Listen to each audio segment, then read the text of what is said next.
Previous class we are completed. Previous class we are completed kan ka adhikari. Kan means particle. So अरे इस कविता के माध्यम से क्या है, श्रम का महत्व बताया गया। श्रम करने वाला व्यक्ति कभी नहीं हारता। श्रम करने वाला व्यक्ति कभी नहीं हारता, वो सदा सफल होते रहते हैं। काल्पनिक जगत को भी साकार रूप देने वाला भी श्रमिक है, मेहनत करने वाला व्यक्ति। इसलिए उसके कनकन के पीछे अधिकार जन जन है। कनकन का अधिकार जन जन कवि ने कहा गया। डॉक्टर रामधारी सिंह दिनकर ने इस कविता के कवि है। इनकी प्रमुख रचना कुरुक्षेत्र से यह कविता लिया गया है और इनकी और एक प्रसिद्ध रचना उर्वशी, उसके लिए उनको ज्ञानपीठ पुरस्कार भी दिया गया है। और इनके रामधारी सिंह दिनकर ने हिंदी की प्रसिद्ध कवियों में एक है। इनके जन्म 1908 में हुआ है और इनकी मृत्यु 1974 में हुआ है और इन्होंने जन्म बिहार मुंगेर में हुआ है। इनको राष्ट्र कवि भी कहा जाता है। इनकी प्रमुख रचनाएं रेणुका, कुरुक्षेत्र, रसवंती, परशुराम की प्रतीक्षा और इनकी ये प्रसिद्ध रचनाएं हैं। इस कविता से कवि ने श्रम का महत्व बताया गया है। श्रम करने वालों को किस प्रकार आदर करना चाहिए, श्रम का फायदा क्या है, ये सभी उन्होंने बताया है। ये कविता कुरुक्षेत्र काव्य से लिया गया है। कुरुक्षेत्र में भीष्म पितामह का अर्थ होता है दादाजी यानी ग्रैंडफादर। क्या है, उन्होंने धर्मराज को उपदेश देता है, हे राजा तुम वन में नहीं भुवन में जाओ। हे राजा so you have to go to the palace. आप सभी आपकी प्रजाओं ने आपकी प्रतीक्षा कर रहे हैं, आपके पालन के लिए देख रहे हैं। उसके दुखों को दूर करो, उसको सुख दे दो। इस प्रकार हितोपदेश देते हुए मेहनत करने वालों के किस प्रकार सम्मान करना है इस कविता से माध्यम से बताया है। और युधिष्ठिर यानी धर्मराज पांडवों का अग्रज, भीष्म उनके युधिष्ठिर का पितामह यानी दादाजी। और भीष्म कहते हैं, हे धर्मराज, कुछ लोग एक व्यक्ति धन को अर्जन करते हैं, कैसे पाप करके, कुछ क्या है उसको क्या है किस उन्होंने अपने अधिकार को दुरुपयोग करके धन को अर्जन करता है। ऐसा कुछ लोग कुछ भी काम नहीं करता है और दूसरों का धन भोगता है, वो एक भाग्यवान समझते हैं। ये भी एक प्रकार का चल है। मगर हमारा भाग्य क्या है? हमारा भाग्य है श्रम और भुजबल। हमारा भाग्य है श्रम, మన యొక్క అదృష్టం ఏంటిది? శ్రమించడం और भुजबल यानी फिजिकल स्ट्रेंथ। वो श्रम करने के लिए भगवान ने हमें ताकत दिया है, वही हमारा भाग्य समझना है। और जो मेहनत करता है पूरी दुनिया यानी नभ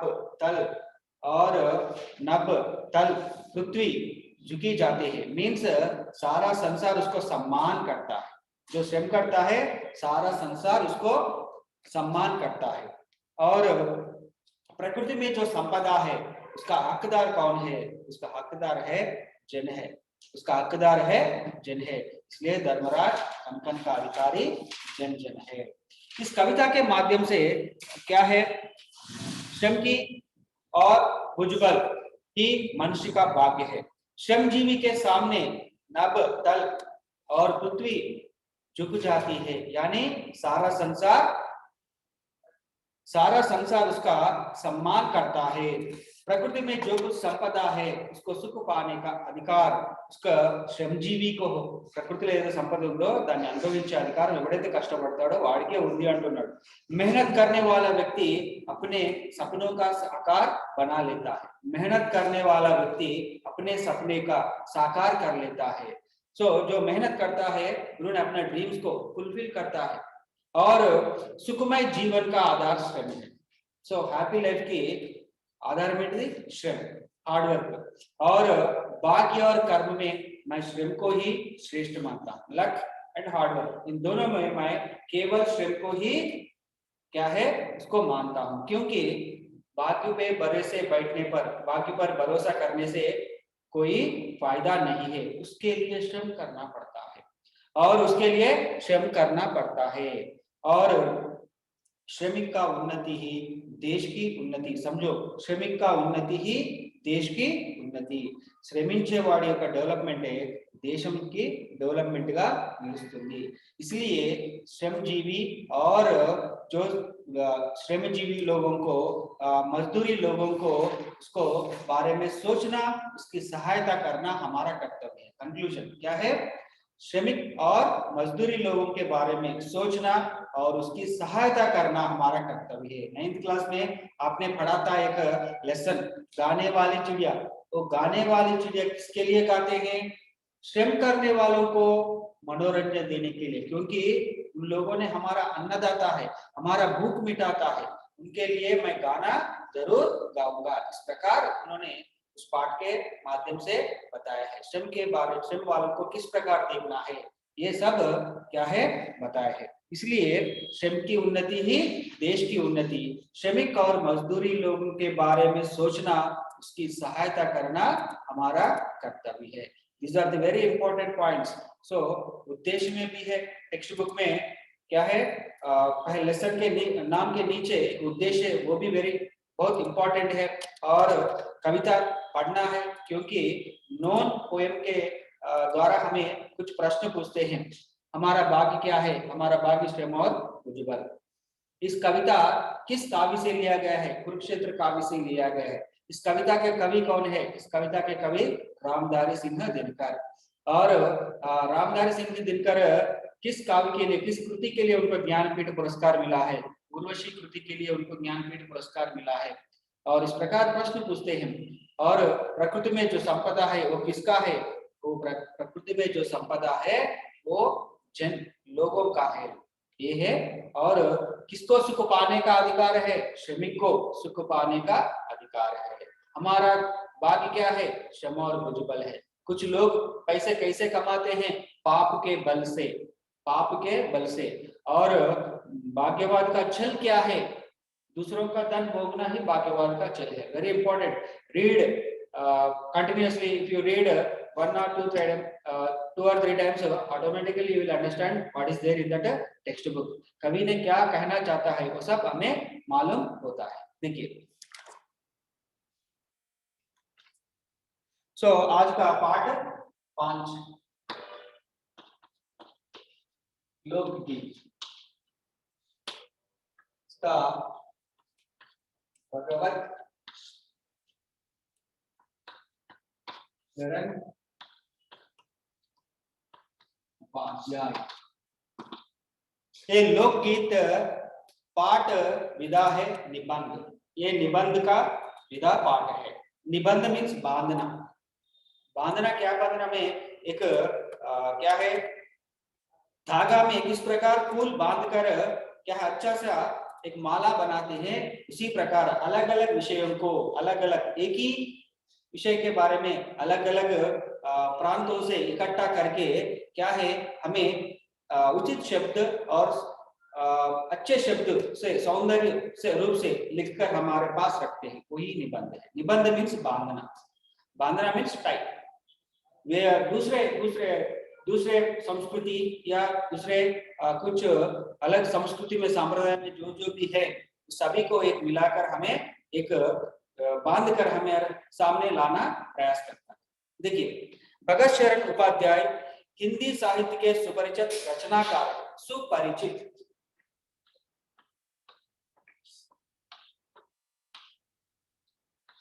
परिचित, सुपरिचित का संबंध भेद क्या है? ये दोनों का अर्थ एक ही है। सुपरिचित मीन्स वेल नोन, मंच परिचय मिलना। स्वागत, सुस्वागत, both are same. Sir no, so सुपरिचित, सु निकाल दिया तो भी परिचित, नोन वेल नोन, सुपरिचित, परिचित, सु उपसर्ग, उपसर्ग है सु। सुपरिचित means well known. A well known person in Hindi literature, Hindi साहित्य में क्या है? A well known literature in Hindi literature, sorry well known writer in Hindi literature. कौन? भगवत शरण उपाध्याय। इनका जन्म 1910 में हुआ है। इनका जन्म 1910 में हुआ है। इन्होंने कहानी और कविता, रिपोर्टाज, निबंध, बाल साहित्य में अपनी विशेष छाप छोड़ी है। సో ఇతడు తనకంటూ ఒక ప్రత్యేకమైనటువంటి ముద్ర, ఇమాజినేషన్ ఐకాన్ గా ఒక ప్రత్యేకమైన ముద్రను ఏర్పరచుకున్నాడు। దేనిలో? सब फील्ड्स। सो क्या है?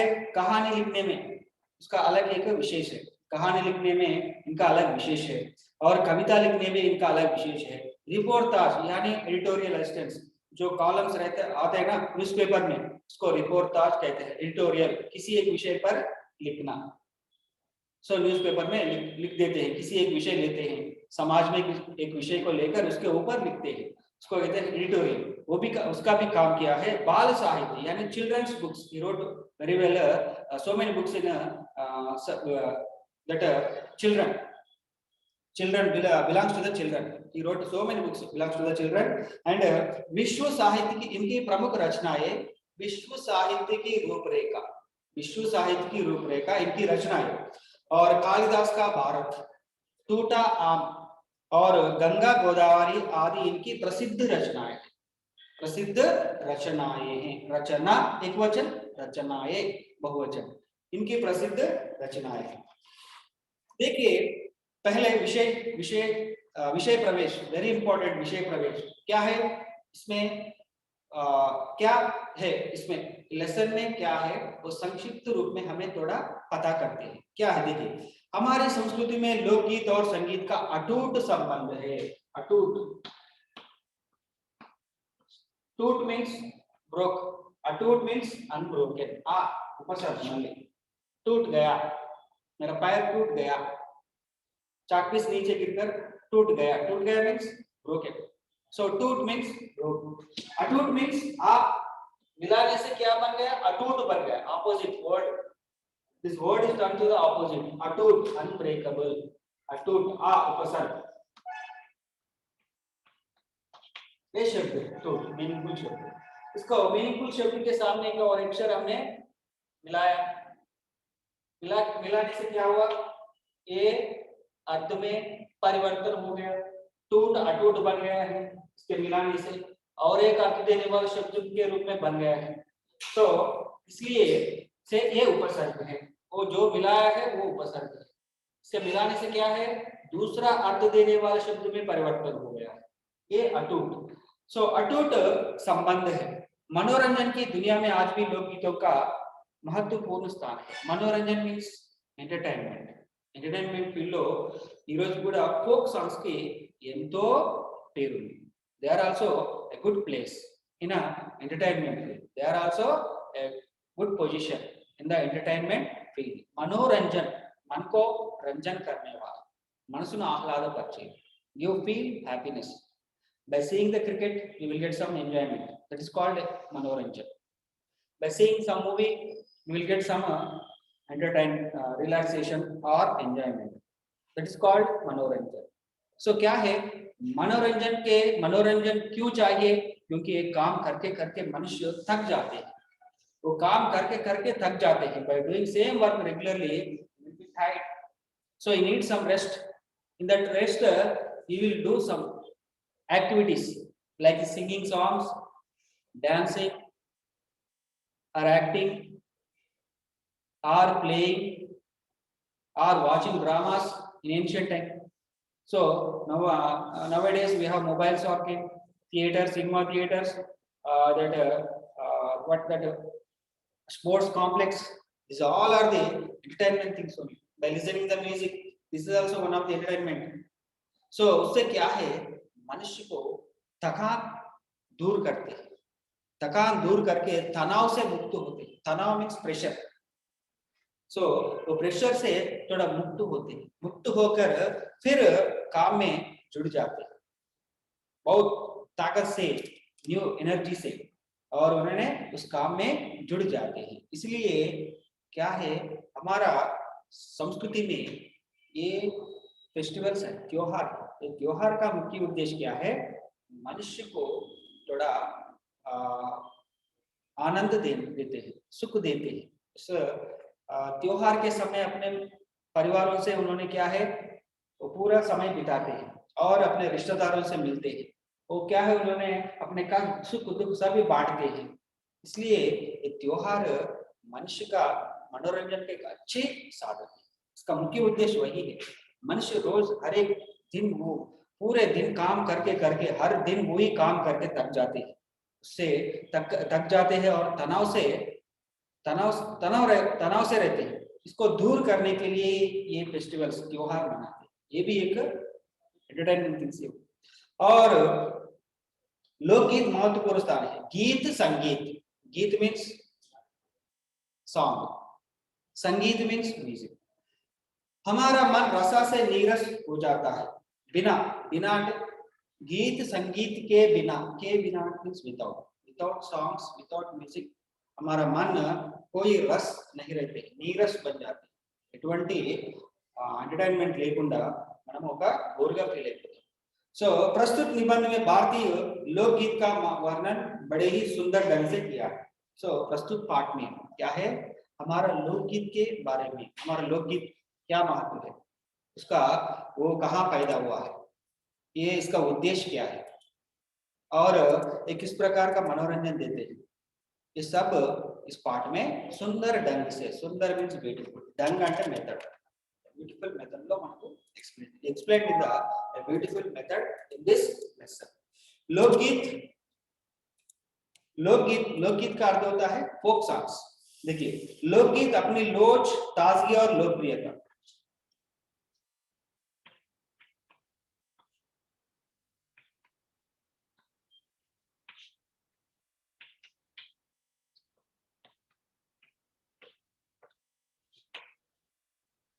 लोच means flexibility, ताजगी फ्रेशनेस, लोकप्रियता favourite. It's somewhat different with the classical music यानी शास्त्रीय संगीत। सो शास्त्रीय संगीत से थोड़ा भिन्न है। भिन्न मीन्स डिफरेंट, भिन्न मीन्स अलग, डिफरेंट। शास्त्रीय संगीत और लोकगीत क्या है, इन तीनों में थोड़ा भिन्न है। किसमें, लोच फ्लेक्सिबिलिटी में, ताजगी फ्रेशनेस में, लोकप्रियता फेवरेट। सो ये तीनों इन दोनों में अलग रहते हैं, इन दोनों में अलग रहते हैं। देखिए सो लिसन केयरफुली। लोकगीत सीधे जनता के संगीत है। कैसे, लोकगीत सीधे जनता के संगीत है, it's belongs to the peoples, the songs are belongs to the people. पर शास्त्रीय संगीत classical music no, it have some qualities. So they need for learning of the classical music they need some qualities, some qualifications। अच्छा सा स्वर रहना और उसको साधना करना, और क्या है वो स्वर के साथ क्या रहना चाहिए, वाद्य यानी म्यूजिक इंस्ट्रूमेंट्स। मगर लोकगीत को जरूरत नहीं, लोकगीत को जरूरत नहीं, फोक सॉन्ग को ये क्या है, इसका कोई जरूरत नहीं। इसलिए उन्होंने कहा लोच, ताजगी और लोकप्रियता। సో ఫోక్ సాంగ్స్ లో ఫ్లెక్సిబిలిటీ ఎక్కువగా ఉంటుంది। You can see your wish, you can sing your wish, no need to follow the swar laya according to that. ताजगी freshness, what the work is doing you can sing on that work, that's all। so इसलिए freshness ఎక్కువగా ఉంటుంది। और क्या है, लोकप्रियता favourite, favourite means लोकप्रियता means like, इंदुलो अंदुलो కొద్దిగా क्या है, थोड़ा भिन्न रहता है, इसमें और उसमें थोड़ा भिन्न रहता है। इसलिए कहा गया इसमें लोच ज्यादा रहता है, ताजगी में भी अलग रहता है, लोकप्रियता में भी अलग है। इससे शास्त्रीय संगीत यानी क्लासिकल म्यूजिक यानी folk songs somewhat difference in the qualities.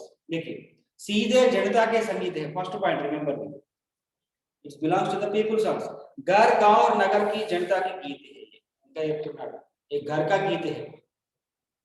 सो हर एक घर का गीत है, some particular person ఇంట్లో మాత్రమే పాడాలి, SP Balasubrahmanyam only Singh, Hemachandra only sing, Shravana Bhargani मात्र में that she only sing like that. There is no any restrictions. So घर का गीत है, हर घर का गीत है, क्या है? लोकगीत. हर गांव का गीत है, it belongs to the village people also.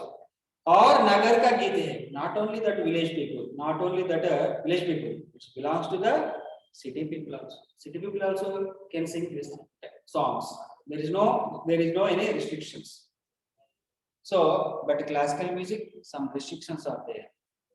Only few persons can sing. So देखिए, इसके लिए साधना की जरूरत नहीं. देखिए, ये लोकगीत गाने के लिए साधना की जरूरत नहीं. साधना मीन्स प्रैक्टिस. अभ्यास का कोई जरूरत नहीं. साधना और एक शब्द का और एक अर्थ अभ्यास यानी प्रैक्टिस.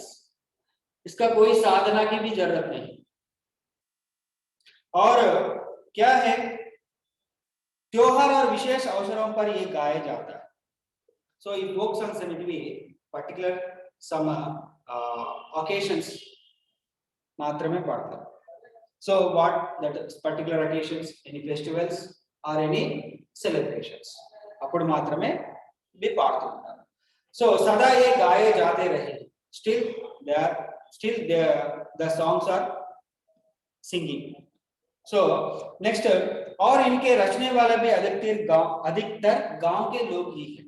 इसका रचने वाला मीन्स सो इस प्रकार का गीतों का रचना वाला भी अधिकतर गांव का लोग. ఎక్కువగా గ్రామీణులు మాత్రమే పాటలు రాస్తారు. The village people only writing this type of the songs. Next, स्त्रियों ने भी इसकी रचना भी विशेष भाग लिया है. Women's involvement also there for writing this type of songs. Shriya, ये गीत बाजों के मदद के बिना ही साधारण ढोलक, झांझ, करताल, बांसुरी आदि की मदद से गाए जाते हैं. ये गीत यानी लोकगीत. ये लोकगीत क्या है? Without that music instruments, simple music instruments, we can use it. That music instruments are like this. Dholak, dholak. So jhanj, one type of some steel that's making sound ఇలా కొడుతూ ఉంటారు. So next, करताल means claps or बांसुरी flute, వీటి ద్వారా मदद means Sahay. By the help of the flute, claps, jhanj and dholak, we can sing very nicely. But వినడం కూడా చాలా అద్భుతంగా ఉంటుంది. కానీ క్లాసికల్ మ్యూజిక్ కి they need heavy musical instruments. Yes, sir. A.R. Rahman, you know that Devi Sri Varaprasad, Taman. So that persons are they are belongs to the classical music. మనకు తెలుగులో Goreti Venkanna, Gaddar, so వీళ్ళంతా పాడేటివి కూడా folk songs. So this is the different. Folk songs వీళ్ళే పాడాలి అనేమి నియమము ఉండదు. But classical musics some they need some qualifications, some qualities. So in the folk songs, no need to big instruments, costly instruments. A simple instruments in enough. Sadharan, dholak, bansuri means flute. So there is no very costly instruments. Simple instruments we can use by singing this type of the songs. Which type of the songs? लोकगीत. यही है. Question पूछता है board exam में, लोकगीत के बारे में आप क्या जानते हैं? You can write this first paragraph and विषय प्रवेश. हमारे संस्कृति में लोकगीत और संगीत का अटूट संबंध है. बिना संगीत हमारा मन नीरस हो जाती है. मनोरंजन की दुनिया में लोकगीत का महत्वपूर्ण स्थान है. इस प्रकार हम क्या है इंट्रोडक्शन स्टार्ट कर सकते हैं और उससे पहले कई परिचय लिखना है. और लोकगीत और संगीत का क्या संबंध है, लोकगीत किस प्रकार को लोग गाते हैं, इसकी कोई साधना जरूरत नहीं. इसका लिखने वाले भी अधिकतर गांव के लोग हैं. इसके स्त्रियों का भी विशेष भाग होती है. इनके साधारण ढोलक, झांझ, करताल से भी अच्छी तरह गाया जाता है. Enough. This is the enough for the what you know about the लोकगीत. So next paragraph. एक समय था. So is giving the where how they came. how what is the basement of the folk songs. Folk songs की basement ఎక్కడి నుంచి వచ్చింది, how they were started, where it is came. So ఇక్కడ నుంచి మనం తెలుసుకోవచ్చు. एक समय था जब शास्त्रीय संगीत के समय सामने इनका हे ही समझा जाता था. So one situation came. The situation is in front of the classical music, that folk songs అనేటివి చాలా less priority ఇచ్చేవాళ్ళు. అట్లాంటి సిచ్యువేషన్ వచ్చిందంట. That situation is faced this folk songs అనేటివి అలాంటి సిచ్యువేషన్ ఫేస్ చేశాయి. క్లాసికల్ మ్యూజిక్ ముందు వీటికి చాలా చిన్న చూపు ఉందట. అలాంటి సిచ్యువేషన్ చిన్న చూపుగా చూడబడ్డాయట. అలాంటి సిచ్యువేషన్ కూడా ఫేస్ చేశాయి. ఏవి? లోక్గీత్. But it is not some period they faced like that situation. Very హే అంటే व्यर्थ, बेकार, waste. In front of the classical music, the folk songs are waste because of it is no like swar, big instruments. Sir, no. So like that the people are treated like this. So पर इधर साधारण जनता की और जो लोगों की नजर फिर है तो साहित्य और कला के क्षेत्रों में भी परिवर्तन हुआ है. मगर कुछ दिन बीतते गए फिर लोग किस ओर देखा है? लोकगीत की ओर. परिवर्तन आया है. Some changes came because of classical music. That music by hearing it is look very nice, but we can't understand that language because of a depth. That వ్యాకరణ language literature అనేది deep గా ఉంటుంది. But we cannot understand what that he is saying in that song. What is this feelings అనేటివి అవి అర్థం కావు ఇందులో classical music. So అందులో ग्रामर అనేది అంటే సో क्या है, साहित्य को पूरे साहित्य में लिखा जाता है.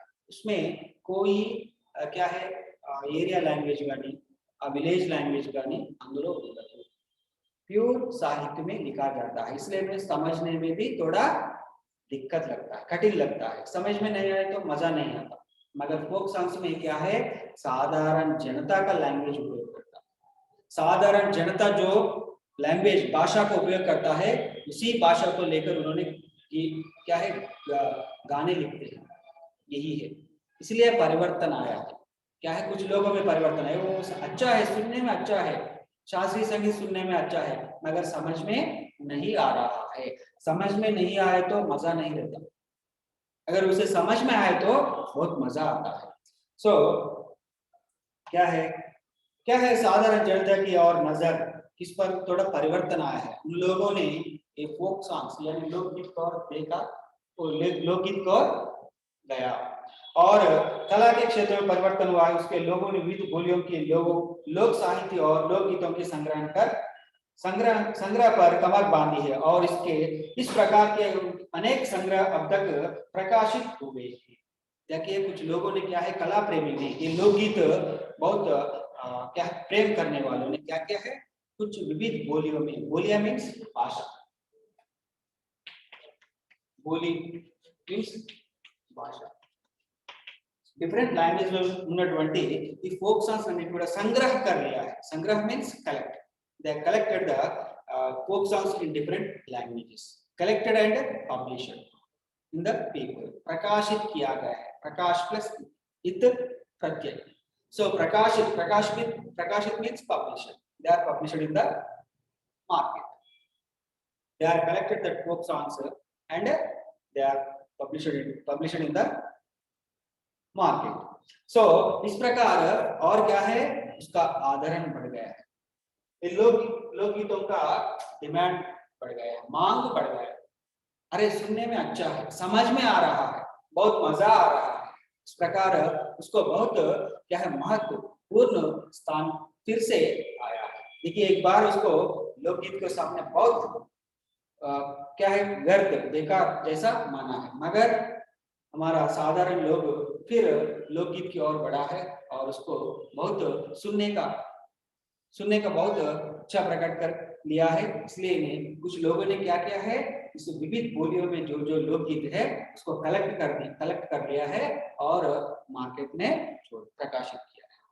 इस कारण वो फिर से लोकगीत उसका क्या है, उसका शक आरंभ हुआ है। अभी देखिए टीवी कार्यक्रम में कुछ classical music यानी पार्ट आती है, right? It's a classical music program. Some Rela is a folk songs program.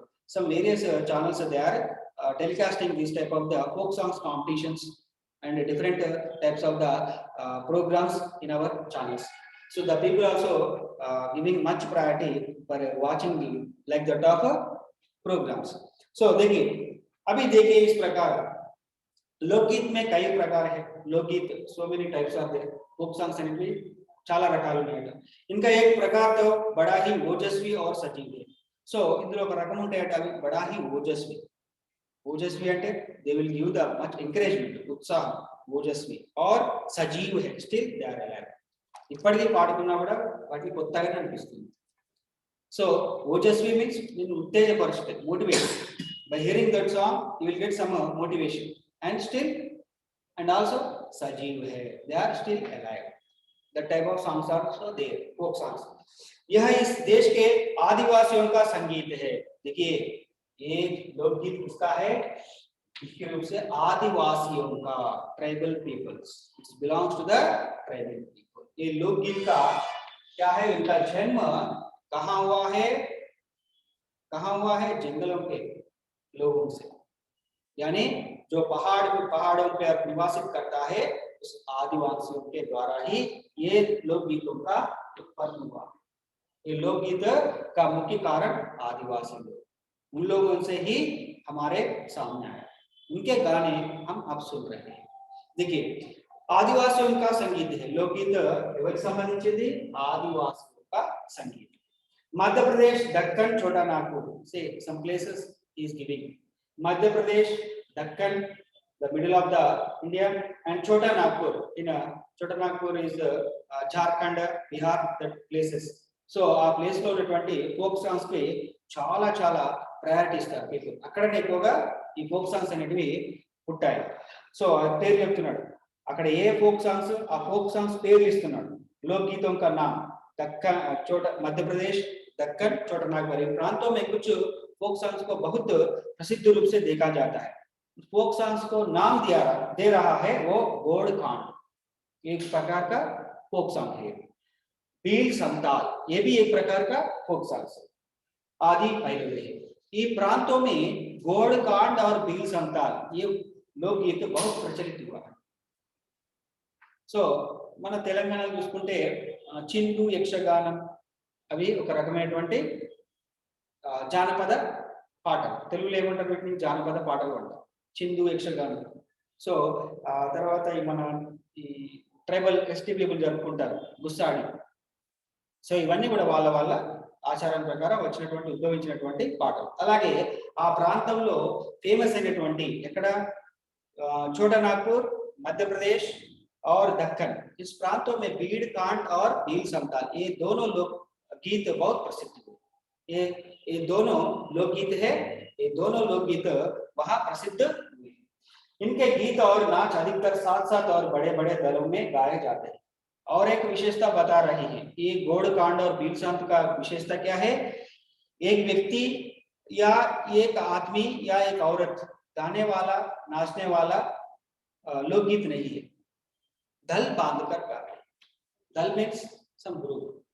So by making some groups, और नाच अधिकतर इसमें गीत और नाच, इस लोकगीत में गीत के साथ नाच भी रहते हैं, सॉन्ग के साथ डांस, और डांस भी कैसे रहता है, ग्रुप, दल बांधकर, दल मीन्स ग्रुप, बांधना के टाइप ग्रुप గా ఏర్పడి పాట పాడుతూ నాట్యం చేస్తారు। उस दल में कितने लोग रहते हैं, 20-30 लोग, 20 उस दल में। देखिए 20-30 आदमियों और औरतों को दल एक साथ या एक दूसरों के जवाब में गाते हैं विशायद से 20-20 या 30-30 लोग औरत और पुरुष दल बांधकर गाते हैं।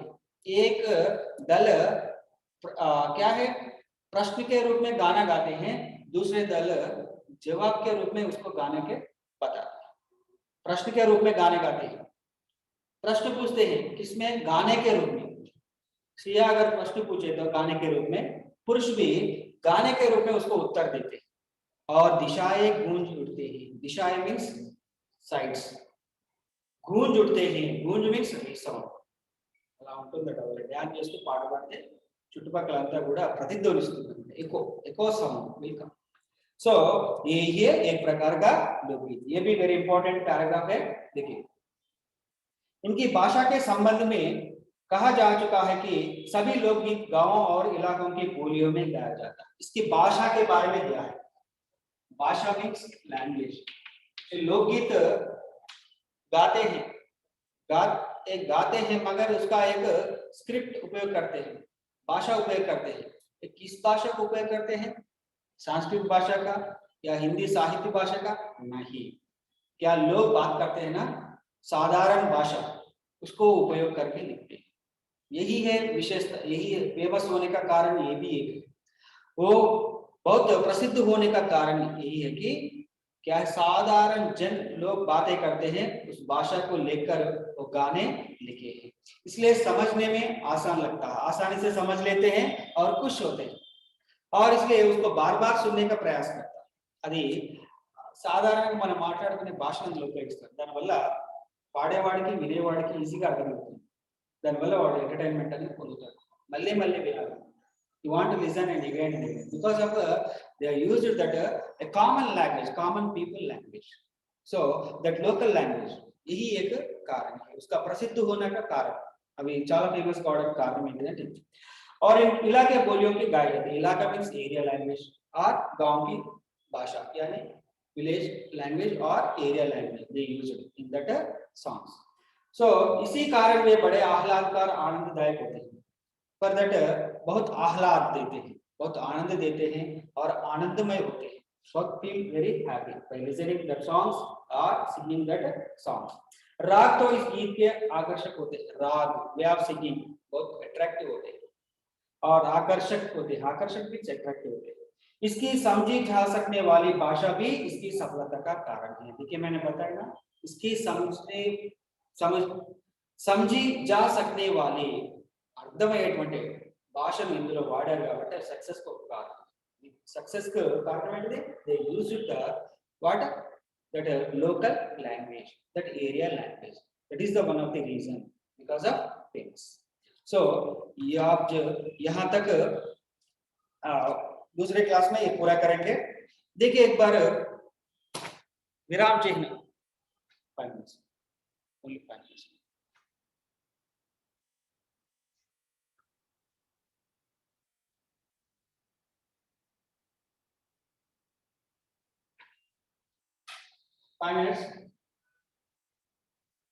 विराम चिन्ह, इसको अंग्रेजी में कहते हैं पंक्चुएशंस, इसको कहते हैं पंक्चुएशंस। एक सेंटेंस देते हैं, नीचे ऑप्शंस देते हैं, सो इस वाक्य में विराम चिन्ह को पहचानिए।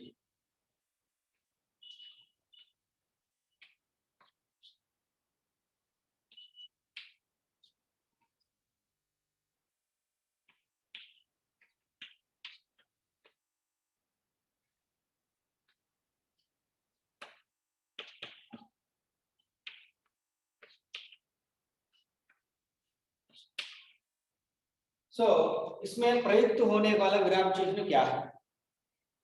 सो सीता, गीता और राधा कहाँ गए, कहाँ गई? सो देखिए इसमें आने वाले पंक्चुएशन क्या है, पंक्चुएशन అంటే विराम चिन्ह।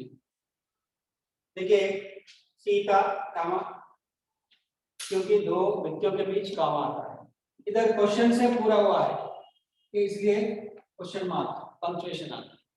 सो इस प्रकार हमें बोर्ड एग्जाम में पूछते हैं क्या है इस पंक्चुएशन को, विराम चिन्ह को क्या कहते हैं, हमें मालूम होना है। देखिए पूर्ण विराम,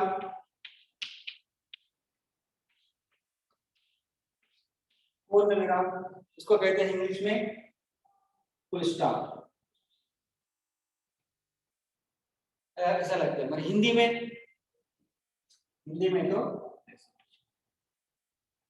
ये पूर्ण विराम, फुल स्टॉप, हिंदी में पूर्ण विराम कहते हैं। नेक्स्ट अल्प विराम।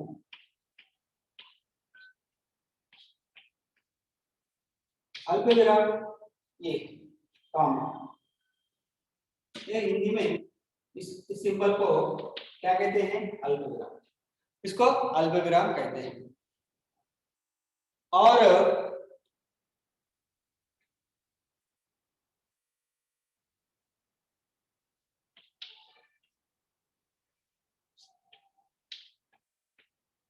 ये क्या है? प्रश्न सूचक। इसको हिंदी में क्या कहते हैं? प्रश्न सूचक, क्वेश्चन मार्क। और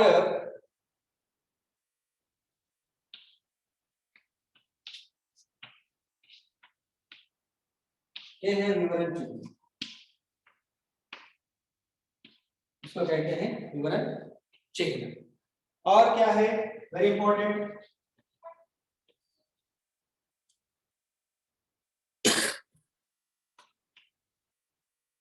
विस्मय चिन्ह, एक्सक्लेमेटरी सिंबल। एक्सक्लेमेटरी सिंबल को कहते हैं विस्मय चिन्ह, आश्चर्यार्थ का सिंबल, विवरण चिन्ह। सो इसके साथ हम कुछ एक भूमि अर्थ अनबेटेसी कन्वर्ची विवरण चिन्ह है, इसलिए उसको विवरण चिन्ह कहते हैं। विस्मय चिन्ह मींस एक्सक्लेमेटरी सिंबल, और पूर्ण विराम मींस फुल स्टॉप, वन लगाना, अल्प विराम मींस कॉमा, प्रश्न सूचक मींस क्वेश्चन मार्क, और एक है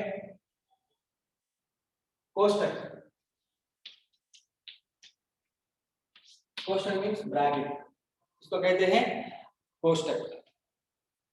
सो यही very important symbols. So one पूर्ण विराम, अल्प विराम, प्रश्न सूचक, विवरण चिन्ह, विस्मय चिन्ह, कोष्टक। These are the very important. మనకు ముఖ్యంగా ఈ comma, full stop, question mark, exclamatory symbol ఇవి మాత్రం గుర్తుపెట్టుకోండి. Okay, thank you, have a nice day.